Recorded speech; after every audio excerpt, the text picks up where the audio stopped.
বলাই রবীন্দ্রনাথ ঠাকুর। মানুষের জীবনটা পৃথিবীর নানা জীবের ইতিহাসের নানা পরিচ্ছেদের উপসংহারে এমন একটা কথা আছে। লোকালয়ে মানুষের মধ্যে আমরা নানা জীবজন্তুর প্রচ্ছন্ন পরিচয় পেয়ে থাকি, সে কথা জানা। বস্তুত আমরা মানুষ বলি সেই পদার্থকে যেটা আমাদের ভিতরকার সব জীবজন্তুকে মিলিয়ে এক করে নিয়েছে।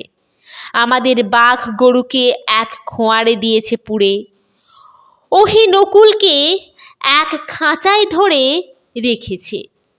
যেমন রাগিনী বলি তাকেই, যা আপনার ভিতরকার সমুদয় সা রে গা মা গুলোকে সঙ্গীত করে তোলে। তারপর থেকে তাদের আর গোলমাল করবার সাধ্য থাকে না। কিন্তু সঙ্গীতের ভিতরে এক একটি সুর অন্য সকল সুরকে ছাড়িয়ে বিশেষ হয়ে ওঠে। কোনোটাতে মধ্যম, কোনোটাতে কোমল গান্ধার, কোনোটাতে পঞ্চম। আমার ভাইপো বলাই, তার প্রকৃতিতে কেমন করে গাছপালার মূল সুরগুলোই হয়েছে প্রবল। ছেলেবেলা থেকেই চুপচাপ চেয়ে চেয়ে দেখাই তার অভ্যাস, নড়ে চড়ে বেড়ানো নয়। পূব দিকের আকাশে কালো মেঘ স্তরে স্তরে স্তম্ভিত হয়ে দাঁড়ায়। ওর সমস্ত মনটাতে ভিজে হাওয়া যেন শ্রাবণ অরণ্যের গন্ধ নিয়ে ঘনিয়ে ওঠে। ঝমঝম করে বৃষ্টি পড়ে, ওর সমস্ত গা যেন শুনতে পায় সেই বৃষ্টির শব্দ। ছাদের উপর বিকেল বেলাকার রোদ্দুর পড়ে আসে, গা খুলে বেড়ায়, সমস্ত আকাশ থেকে যেন কি একটা সংগ্রহ করে নেয়। মাঘের শেষে আমের বোল ধরে, তার একটা নিবিড় আনন্দ জেগে ওঠে ওর রক্তের মধ্যে, একটা কিসের অব্যক্ত স্মৃতিতে। ফাল্গুনে পুষ্পিত শালবনের মতোই ওর অন্তর প্রকৃতিটা চারদিকের বিস্তৃত হয়ে ওঠে, ভরে ওঠে। তাতে একটা ঘন রং লাগে। তখন ওর একলা বসে বসে আপন মনে কথা কইতে ইচ্ছে করে, যা কিছু গল্প শুনেছে সব নিয়ে জোড়া তাড়া দিয়ে। অতি পুরানো বটের কোটরে বাসা বেঁধে আছে যে একজোড়া অতি পুরানো পাখি, ব্যঙ্গমা ব্যঙ্গমী, তাদের গল্প। ওই ড্যাবা ড্যাবা চোখ মেলে সর্ব তাকিয়ে থাকা ছেলেটা বেশি কথা কইতে পারে না, তাই ওকে মনে মনে অনেক বেশি ভাবতে হয়। ওকে একবার পাহাড়ে নিয়ে গিয়েছিলুম। আমাদের বাড়ির সামনে ঘন সবুজ ঘাস পাহাড়ের ঢাল বেয়ে নিচে পর্যন্ত নেমে গিয়েছে। সেইটা দেখে আর ওর মন ভারী খুশি হয়ে ওঠে। ঘাসের আস্তরণটা একটা স্থির পদার্থ তা ওর মনে হয় না।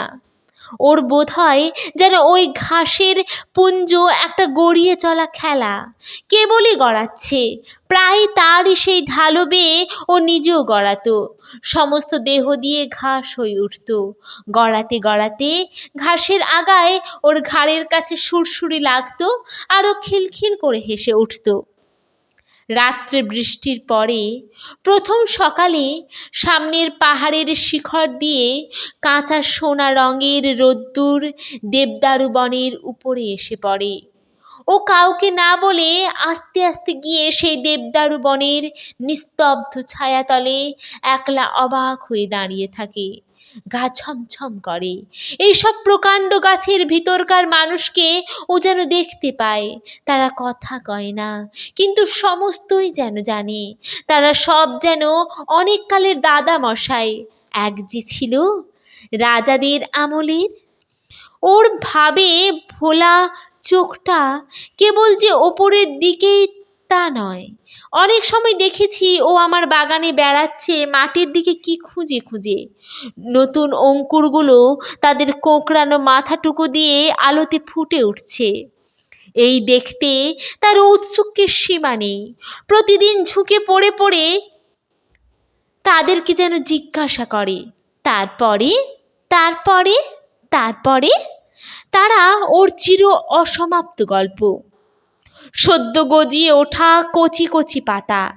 তাদের সঙ্গে ওর কি যে একটা বয়স্য ভাব, তা ও কেমন করে প্রকাশ করবে। তারাও ওকে কি একটা প্রশ্ন জিজ্ঞাসা করবার জন্য আঁকুপাঁকু করে। হয়তো বলে, তোমার নাম কি? হয়তো বলে, তোমার মা কোথায় গেল? বলাই মনে মনে উত্তর করে, আমার মা তো নেই। কেউ গাছের ফুল তোলে, এইটে ওর বড় বাজি। আর কারো কাছে ওর এই সংকোচের কোনো মানে নেই, এটাও সে বুঝেছে। এই জন্যে ব্যথাটা লুকোতে চেষ্টা করে। ওর বয়সের ছেলেগুলো গাছে ঢিল মেরে মেরে আমলকি পাড়ে, ও কিছু বলতে পারে না, সেখান থেকে মুখ ফিরিয়ে চলে যায়। ওর সঙ্গীরা ওকে খেপাবার জন্যে বাগানের ভিতরকার দিয়ে চলতে চলতে ছড়ি দিয়ে দু পাশের গাছগুলোকে মারতে মারতে চলে। ফস করে বকুল গাছের একটা ডাল ভেঙে নেয়। ওর কাঁদতে লজ্জা করে, পাছে সেটাকে কেউ পাগলামি মনে করে। ওর সবচেয়ে বিপদের দিন, যেদিন ঘাসিয়ারা ঘাস কাটতে আসে। কেননা ঘাসের ভিতরে ভিতরে ও প্রত্যহ দেখে দেখে বেরিয়েছে এতটুকু টুকু লতা, বেগুনি হলদে নামহারা ফুল, অতি ছোট ছোট, মাঝে মাঝে কণ্টিকারি গাছ, তার নীল নীল ফুলের বুকের মাঝখানটিতে ছোট্ট একটুখানি সোনার ফোঁটা, বেড়ার কাছে কাছে কোথাও বা কাল মেঘের লতা, কোথাও বা অনন্ত মূল, পাখিতে খাওয়া নিমফলের বিচি পড়ে ছোট ছোট চারা বেরিয়েছে। কি সুন্দর তার পাতা! সমস্তই নিষ্ঠুর দিয়ে দিয়ে নিড়িয়ে ফেলা হয়। তার বাগানের শৌখিন গাছ নয়, তাদের নালিশ শোনবার কেউ নেই। একদিন ওর কাকির কোলে এসে বসে, তার গলা জড়িয়ে বলে, ওই ঘাসিয়ারাকে বলো না আমার ওই গাছগুলো যেন না কাটে। কাকি বলে, বলাই, কি যে পাগলের মতো বকিস? ও যে সব জঙ্গল, সাফ না করলে চলবে কেন?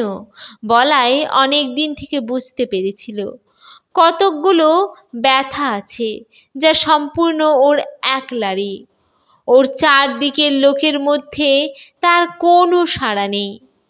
এই ছেলের আসল বয়স সেই কোটি বছর আগেকার দিনে, যেদিন সমুদ্রের গর্ভ থেকে নতুন জাগা পঙ্কস্তরের মধ্যে পৃথিবীর ভাবী অরণ্য আপনার জন্মের প্রথম ক্রন্দন উঠিয়েছে। সেদিন পশু নেই, পাখি নেই, জীবনের কলরব নেই, চারদিকের পাথর আর পাঁক আর জল। কালের পথে সমস্ত জীবের অগ্রগামী গাছ সূর্যের দিকে জোড়ো হাত তুলে বলেছে, আমি থাকবো, আমি বাঁচবো, আমি চিরপথিক, মৃত্যুর পর মৃত্যু মধ্য দিয়ে অন্তহীন প্রাণের বিকশিত তীর্থে যাত্রা করব, রৌদ্রে বাদলে দিনে রাত্রে। গাছের সেই রব আজও উঠেছে বনে বনে, পর্বতে প্রান্তরে, তাদেরই শাখায় পত্রে ধরণীর প্রাণ বলে বলে উঠছে, আমি থাকবো, আমি থাকবো। বিশ্বপ্রাণের মুখ ধাত্রী এই গাছ নিরবচ্ছিন্ন কাল ধরে দুলোককে দহন করে। পৃথিবীর অমৃত ভাণ্ডারের জন্যে প্রাণের তেজ, প্রাণের রস, প্রাণের লাবণ্য সঞ্চয় করে, আর উৎকণ্ঠিত প্রাণের বাণীকে অহর্নিশি আকাশে উচ্ছ্বসিত করে তোলে। আমি থাকব। সেই বিশ্ব প্রাণের বাণী কেমন একরকম করে আপনার রক্তের মধ্যে শুনতে পেয়েছিল ওই বলাই। আমরা তাই নিয়ে খুব হেসেছিলুম। একদিন সকালে এক মনে খবরের কাগজ পড়ছি। বলাই আমাকে ব্যস্ত করে ধরে নিয়ে গেল বাগানে। এক জায়গায় একটা চারা দেখিয়ে আমাকে জিজ্ঞাসা করলে, কাকা, এ গাছটা কি? দেখলুম একটা শিমুল গাছের চারা বাগানের খোয়া দেওয়া রাস্তার মাঝখানেই উঠেছে। হায় রে, বলাই ভুল করেছিল আমাকে ডেকে নিয়ে এসে। এতটুকু যখন এর অঙ্কুর বেরিয়েছিল, শিশুর প্রথম প্রলাপটুকুর মতো, তখনই এটা বলাইয়ের চোখে পড়েছে। তারপর থেকে বলাই প্রতিদিন নিজের হাতে একটু একটু জল দিয়েছে, সকালে বিকেলে ক্রমাগতই ব্যগ্র হয়ে দেখেছি কতটুকু বাড়ল। শিমুল গাছ বাড়েও দ্রুত, কিন্তু বলাইয়ের আগ্রহের সঙ্গে পাল্লা দিতে পারে না। যখন হাত দুয়েক উঁচু হয়েছে তখন ওর পত্র সমৃদ্ধি দেখে ভাবলে এ একটা আশ্চর্য গাছ। শিশুর প্রথম বুদ্ধির আভাস দেখবা মাত্র মা যেমন মনে করে আশ্চর্য শিশু, বলাই ভাবলে আমাকেও চমৎকৃত করে দেবে। আমি বললুম, মালিকে বলতে হবে, এটা উপড়ে ফেলে দেবে। বলাই চমকে উঠল, এ কি দারুণ কথা! বললে, না কাকা, তোমার দুটি পায়ে পড়ে উপড়ে ফেলো না। আমি বললুম, কি যে বলিস তার ঠিক নেই, একেবারে রাস্তার মাঝখানে উঠেছে, বড় হলে চারদিকে তুলো ছড়িয়ে অস্থির করে দেবে। আমার সঙ্গে যখন পারলে না, এই মাতৃহীন শিশুটি গেল তার কাকির কাছে। কোলে বসে তার গলা জড়িয়ে ধরে ফুঁপিয়ে ফুঁপিয়ে কাঁদতে কাঁদতে বললে, কাকি, তুমি কাকাকে বারণ করে দাও, কাজটা যেন না কাটেন। উপায়টা ঠিক ঠাউরে ছিল। ওর কাকি আমাকে ডেকে বললে, ওগো শুনছো, আহা, ওর গাছটা রেখে দাও। রেখে দিলুম। গোড়ায় বলাই না যদি দেখাতো তবে হয়তো ওটা আমার লক্ষ্যই হতো না, কিন্তু এখন রোজই চোখে পড়ে। বছর খানিকের মধ্যে গাছটা নির্লজ্জের মতো মস্ত বেড়ে উঠল। বলাইয়ের এমন হলো, এই গাছটার পরে তার সবচেয়ে স্নেহ। গাছটাকে প্রতিদিনই দেখাচ্ছে নিতান্ত নির্বোধের মতো, একটা অজায়গায় এসে দাঁড়িয়ে কাউকে খাতির নেই, একেবারে খাড়া লম্বা হয়ে উঠছে। যে দেখে সেই ভাবে, এটা এখানে কি করতে? আরও ২-৪ বার এর মৃত্যুদণ্ডের প্রস্তাব করা গেল। বলাইকে লোভ দেখালুম, এর বদলে খুব ভালো কতকগুলো গোলাপের চারা আনিয়ে দেব। বললেম, নিতান্তই শিমুল গাছই যদি তোমার পছন্দ, তবে আর একটা চারা আনিয়ে বেড়ার ধারে পুঁতে দেব, সুন্দর দেখতে হবে। কিন্তু কাটবার কথা বললেই বলাই আঁতকে ওঠে। আর ওর কাকি বলে, আহা, এমনই কি খারাপ দেখতে হয়েছে? আমার বৌদিদির মৃত্যু হয়েছে যখন, এই ছেলেটি তার কোলে। বোধ করি সেই শোকে দাদার খেয়াল গেল। তিনি বিলেতে ইঞ্জিনিয়ারিং শিখতে গেলেন। ছেলেটি আমার নিঃসন্তান ঘরে কাকির কোলেই মানুষ। বছর 10 পরে দাদা ফিরে এসে বলাইকে বিলাতি কায়দায় শিক্ষা দেবেন বলে প্রথমে নিয়ে গেলেন সিমলে, তারপরে বিলেত নিয়ে যাবার কথা। কাঁদতে কাঁদতে কাকির কোল ছেড়ে বলাই চলে গেল। আমাদের ঘর হলো শূন্য। তারপরে 2 বছর যায়।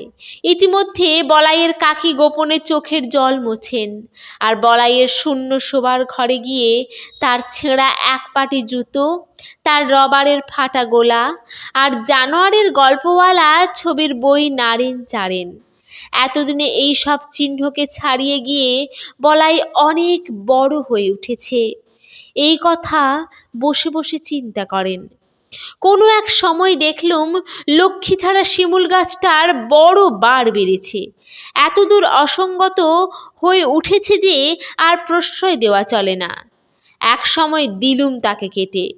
এমন সময়ে সিমলে থেকে বলাই তার কাকিকে এক চিঠি পাঠালে, কাকি, আমার সেই শিমুল গাছের একটা ফটোগ্রাফ পাঠিয়ে দাও। বিলেত যাবার পূর্বে একবার আমাদের কাছে আসবার কথা ছিল, সে আর হলো না।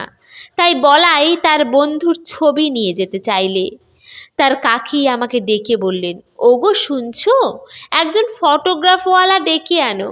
জিজ্ঞাসা করলুম, কেন?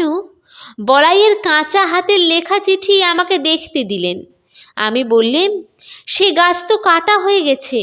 বলাইয়ের কাকি 2 দিন অন্ন গ্রহণ করলেন না, আর অনেক দিন পর্যন্ত আমার সঙ্গে একটি কথাও কননি।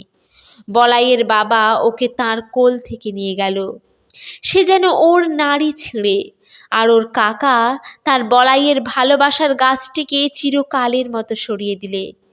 তাতেও ওর যেন সমস্ত সংসারকে বাজল, তার বুকের মধ্যে ক্ষত করে দিলে। ওই গাছ যে ছিল তার বলাইয়ের প্রতিরূপ, তারই প্রাণের দোসর।